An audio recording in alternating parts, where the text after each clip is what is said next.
What's up, everybody? Welcome back. Hope everybody's having a great day or night whenever you're watching this. I think the Oklahoma City Thunder are having a really, really solid season, surprising a lot of people, myself included. And I want to kind of talk about their season, what they need to do to make the playoffs, in my opinion, and just kind of give them a little bit of love and also critique them a little bit to see, because I think they can be better. Okay. Before I do, if you're new to the channel, please subscribe. And if you enjoy this kind of content, please like the video. Well, let's break down the Thunder season. And we're going to start with just the record, right? They're 23-25, and they're like the 11th seed in the West, but they're one game out of being in the play-in. They're right there on that edge, and they're surprising a lot of people with the fact that they're even this close at this point in the season. So sure, you hear 23-25, you think, whatever, that's nothing. He's okay. You see, they're 11th in the West. Okay, that's not very good either. And then it's like, okay, they're 7-3 in their last 10. And they've got wins over like the Nets, the Sixers, who haven't lost since that loss, the Chicago Bulls, who have been playing really, really good basketball of late, and then the Denver Nuggets. They didn't have Jokic, but it's, Jamal Murray, like it's still a really, really decent team. So 4 really good wins out of the 7, in my opinion. 70% winning percentage over the last 10 games. They're kind of putting together a little bit of a stretch here that's really good to see. Obviously, it's spearheaded by Shai Gilgeous-Alexander being an absolute stud and superstar player in the NBA. Almost 31 points per game, like 5 rebounds, 5 or 6 assists. He's just been awesome. I did a video on him very recently. He's shoo-in for the All-Star team. Definitely needs to be in the All-NBA discussion. There's a lot you can go through with Shai. But I already talked about him. Josh Giddey has been really, really good. Like 16, 8, and 6, I think. And they have guys like Lou Dort, who are just, an awesome, exceptional defender, giving you 14 points per game. They call it the torture chamber for a reason. He's one of the best perimeter defenders in the entire NBA. And for perimeter guard defending, I think he's in that top 5 echelon. Like, he's that good on that end. One of the more under the radar rookies, Jalen Williams, has been just really, really good. Like 12 points, 4 rebounds, and 3 assists with really, really solid defense, especially for a rookie. Really, really lengthy. I love the path that his career is probably going to go on. He's going to be really, really good. I think that was an absolute gem of a draft pick. Loved that pick. I didn't know much about him coming out of college, but then, you see him play in the NBA, and he's looking like a real starting level NBA player as a rookie. Can't ask for much more. Got a quality vet who's also kind of young, like Kenrich Williams. Just always seems to be in the right place, right time, takes the most charges in the NBA. Unsung hero, but really, really good players. I think he shoots pretty well from 3 as well. Fact check that could be wrong, but I feel like every time I watch him, he's just an efficient, just solid player. And, when you have a team full of young guys, you need dudes that can just kind of fit in, and he's one of those guys. I think Trey Mann can hoop, backup point guard. I see him as kind of like a 6th man in the league kind of one day. He's just, he's okay. He's not great or anything like that, but, he's also playing behind Shai Gilgeous, and he's also playing behind Josh Giddey. So it's not like the opportunity is quite maximized for him, but I think 6th man kind of role is not bad for him. I think he's going to be a pretty good scorer. See him maybe being one of those 15, 16 points per game kind of bench players in his future if he keeps, grinding away. And then Jeremiah Robinson-Earl over, from his rookie season to now, the 2 years that he's played, just increases in efficiency across the board. Becomes a really, really solid 3-point shooter. He's a little bit of a tank. So I think he's got a really, really nice fit on an NBA team, especially the Thunder one. So you're going to notice what I just talked about. A lot of these guys, guards and forwards. Those guys are all exceptional at what they do. I think they're going to be really, really good players, or if not already are. Okay.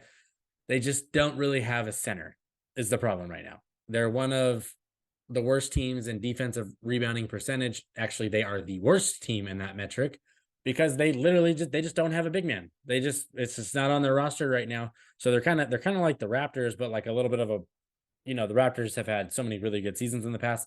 So kind of just, it's a team that's comparison that I say is very, very similar.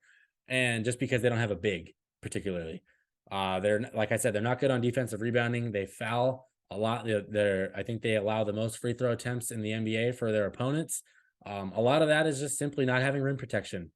And, that's not to blame guys like Giddey, Shai, Jalen Williams, Poku, there's so many other guys. It's not really their fault because it's just the roster construction. They just don't have a big to protect the rim, to track down those rebounds. It's really, they're kind of having to scrap their way. The fact that they're even 11th with almost a 500 record without really having any sort of interior presence is insane. Without an interior presence, they're like the number 7 offense in the entire NBA, and they're number 3 in points in the paint without having an interior presence. Their interior presence is essentially Shai Gilgeous-Alexander driving and getting to the line and making plays.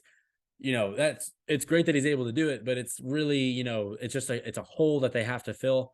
And, I don't know if they'll do it in the trade market, because I think there are some names that they could go for that would actually make a lot of sense. I'll go over those in just a minute. But, it kind of breaks down. Do you think this team is going to make a play-in push, or are they just going to bottom out? Because we've seen it in the past. That's what they might do. I really hope they go for a play-in push, because these guys have played really, really hard this season. 23 and 25. The games they lose are by like a couple points. Like, they're right there almost every single night. And when they're not right there, they're probably winning. So I think that they just got to go for a center. They got to figure out the center position. Obviously, you have Chet, who is not coming back this season. He was the number 2 pick in the draft, whatever it was, 3 pick in the draft. Doesn't really matter. And we know he was awesome in summer league, and he's going to be a special elite talent as long as health permits it.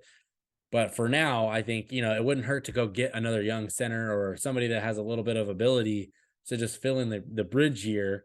And then, at least when Chet comes back, now you have 2 of them possibly, because you don't want to just have Chet be your only center. It's just a huge weakness that they have right now. And if they're able to fix that, I think that they can definitely make an argument for the play, and they can definitely make that push, get to 40 plus wins. And I'm sold on that. They might even be able to do it without it, to be honest.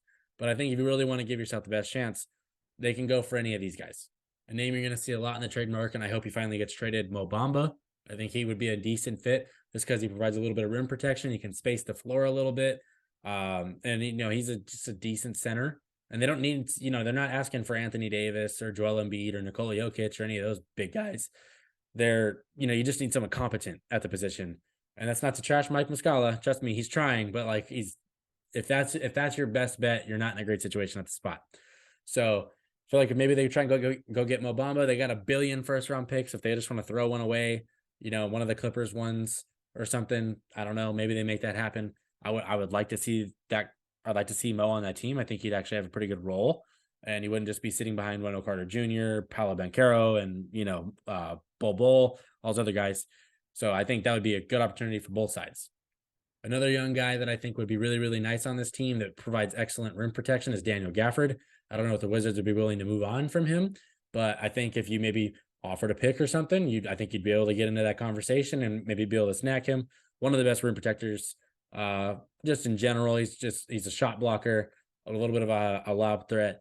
He's a solid center, similar as Mo Bamba. I'm not putting out superstar players here because they're not gonna trade for one of those. It's just not really, doesn't make any sense for them to do it.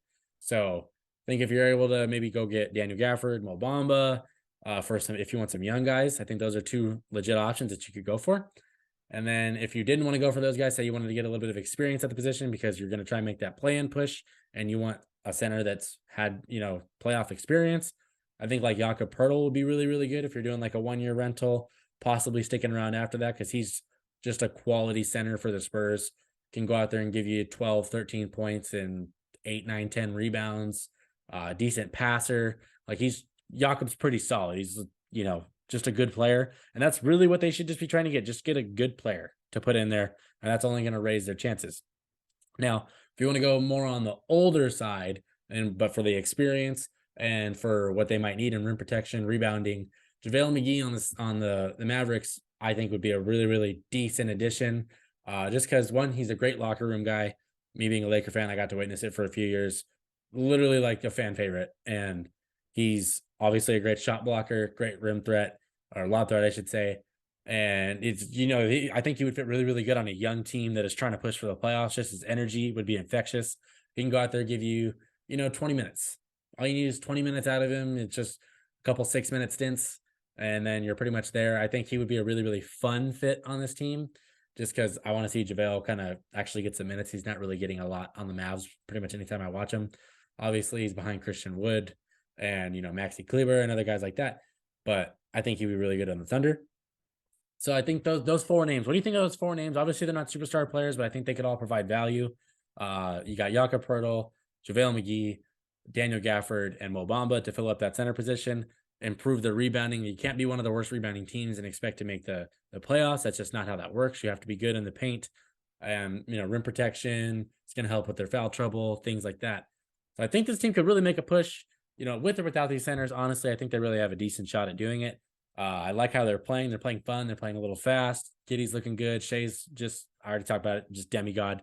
And then you got other guys around them that are really, really solid fits. They just need one little piece. And then I think you could push them over the top. Do you agree? Disagree? Let me know in the comments. Who is a center you'd like them to target? Do you agree with my list? Tell me which guys you agree with. Or is there somebody I didn't name that you might be thinking, hey, we should go try and get this guy? Let me know in the comments. Do you think they get to 40 wins? Think they're kind of right on that pace? And lastly, the whole thing, do you think they make the play-in? Do you think they decide to try and make the play-in and go for the push?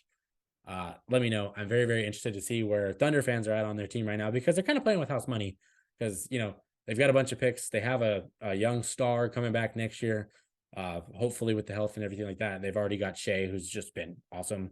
Giddy, these names that I'm repeating over and over and over again, these guys are really, really good, and they just need like one other piece. So anyway, if you're new to the channel, please subscribe. And if you enjoy this kind of content, please like the video.